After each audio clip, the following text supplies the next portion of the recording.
ಸಂದರ್ಭದಲ್ಲಿ ನಮ್ಮ ಕಾಂಗ್ರೆಸ್ ಸರ್ಕಾರ ಇವತ್ತು ದೇಶದ ಉದ್ದಗಲಕ್ಕೂ ವಿಶ್ವವಿದ್ಯಾಲಯಗಳಿರ್ಬೋದು, ಆಸ್ಪತ್ರೆಗಳಿರ್ಬೋದು, ರೈಲು ನಿಲ್ದಾಣ ಇರ್ಬೋದು, ವಿಮಾನಗಳಿರ್ಬೋದು, ಎಲ್ಲ ಒಂದು ಸೌಕರ್ಯವನ್ನು ನಮ್ಮ ದೇಶದ ಉದ್ದಗಲಕ್ಕೂ ರಸ್ತೆಗಳಿರ್ಬೋದು, ಡ್ಯಾಮ್ಗಳಿರ್ಬೋದು, ಎಲ್ಲವನ್ನೂ ಸಹ ಕೊಟ್ಟಿರುವಂಥದ್ದು ನಮ್ಮ ಕಾಂಗ್ರೆಸ್ ಸರ್ಕಾರ. ತೇಜಸ್ವಿ ಸೂರ್ಯ 5 ವರ್ಷದಲ್ಲೆಲ್ಲ ನೋಡಿದ್ರೇನಪ್ಪ?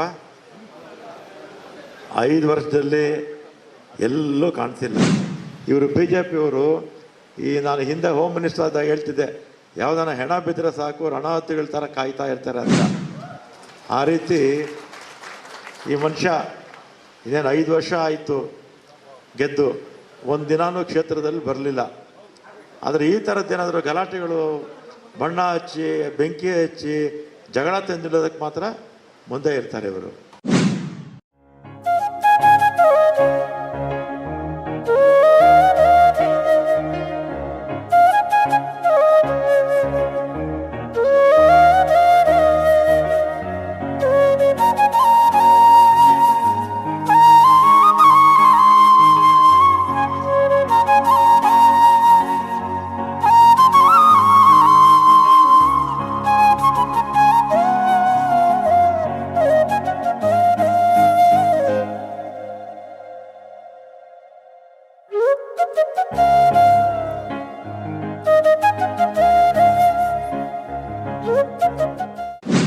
ನಾವು ಇವತ್ತು BJPಯವರು ನಮಗೆ ಏನು ಈ ಕಾಂಗ್ರೆಸ್ ಸರ್ಕಾರ 70 ವರ್ಷಗಳಿಂದ ಮಾಡಿದ್ದು, ಏನು ಮಾಡಿದೆ ಅನ್ನೋ ಒಂದು ಪ್ರಶ್ನೆಗಳನ್ನು ಕೇಳ್ತಾರೆ.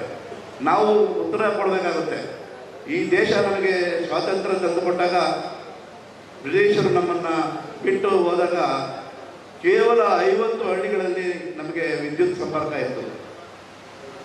ಕೇವಲ 50 ಹಳ್ಳಿಗಳಲ್ಲಿ. ಇವತ್ತು ಒಂದು ವಿಶ್ವವಿದ್ಯಾಲಯದಿಂದ ಒಂದು ಸಮಗ್ರವಾದಂಥ ಒಂದು ಯೋಜನೆಗಳು ಸಹ ಇರಲಿಲ್ಲ.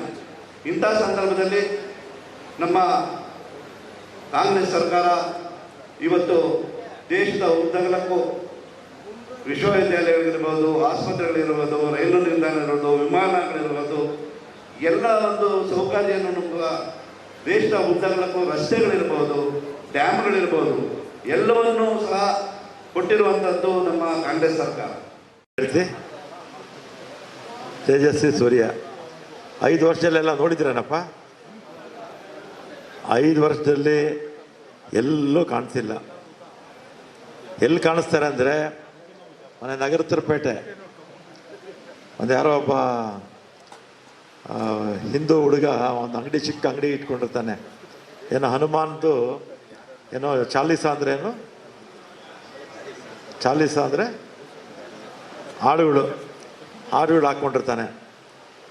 ಭಜನೆ ಅಲ್ವಾ, ಇರಲಿ. 5 ಜನ ಬಂದು ಗಲಾಟೆ ಮಾಡ್ತಾರೆ. ಯಾರ ಮೇಲೆ?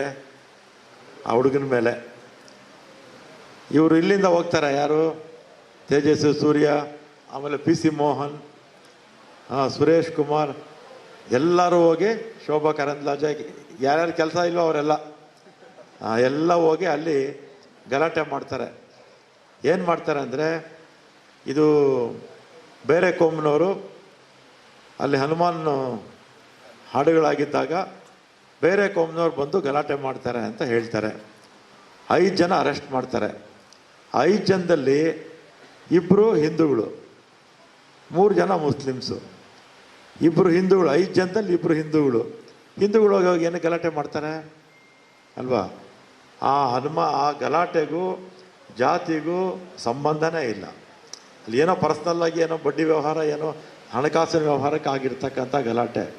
ಇವರು BJPಯವರು ನಾನು ಹಿಂದೆ ಹೋಮ್ ಮಿನಿಸ್ಟರ್ ಆದಾಗ ಹೇಳ್ತಿದ್ದೆ, ಯಾವುದನ್ನ ಹೆಣ ಬಿದ್ದರೆ ಸಾಕು ರಣಹತ್ತಿಗಳ ಥರ ಕಾಯ್ತಾ ಇರ್ತಾರೆ ಅಂತ. ಆ ರೀತಿ ಈ ಮನುಷ್ಯ ಇದೇನು 5 ವರ್ಷ ಆಯಿತು ಗೆದ್ದು, ಒಂದು ದಿನಾನೂ ಕ್ಷೇತ್ರದಲ್ಲಿ ಬರಲಿಲ್ಲ. ಆದರೆ ಈ ಥರದ್ದೇನಾದರೂ ಗಲಾಟೆಗಳು, ಬಣ್ಣ ಹಚ್ಚಿ ಬೆಂಕಿ ಹಚ್ಚಿ ಜಗಳ ತಂದಿಡೋದಕ್ಕೆ ಮಾತ್ರ ಮುಂದೆ ಇರ್ತಾರೆ ಇವರು.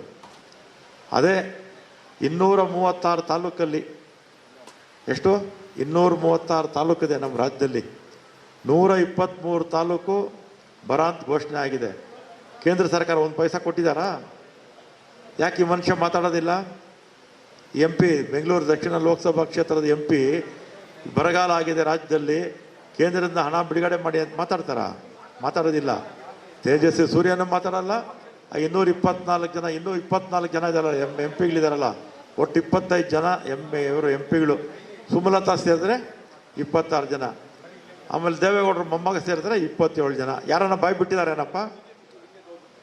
ನಮ್ಮ ಬರಗಾಲಕ್ಕೆ ಹಣ ಬಿಡುಗಡೆ ಆಗಿಲ್ಲ ಅಂತ 27 ಜನ ಎಂ ಪಿಗಳು ಇವನ್ನೇನಂತ ಕರಿಬೇಕು? ನಿಷ್ಪ್ರಯೋಜಕರಂತ ಕಾನೇ ಕರಿಬೇಕು ಅಲ್ವಾ? ಮಾತಾಡೋದಿಲ್ಲ. ಆಮೇಲೆ 4.5 ಲಕ್ಷ ಕೋಟಿ ನಮ್ಮ ರಾಜ್ಯದಿಂದ ಹೋಗುತ್ತೆ ಕೇಂದ್ರಕ್ಕೆ ಬೇರೆ ಬೇರೆ ಟ್ಯಾಕ್ಸ್ಗಳ ಮುಖಾಂತರ.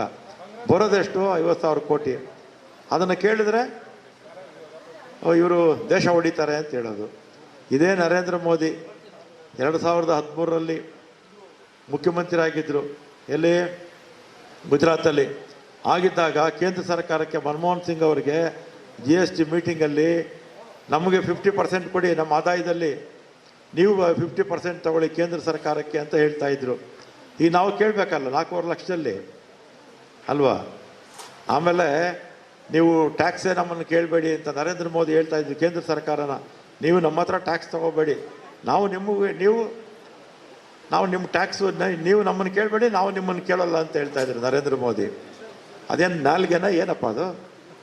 ಅವರು ಮುಖ್ಯಮಂತ್ರಿ ಆಗಿದ್ದಾಗ ಒಂಥರ ಮಾತಾಡ್ತಾರೆ, ಈಗ ಪ್ರಧಾನಮಂತ್ರಿ ಆದಮೇಲೆ ಯಾರನ್ನ ಮಾತಾಡಿದ್ರೆ ದೇಶ ಹೊಡಿತಾರೆ ಅಂತ ಹೇಳ್ತಾರೆ.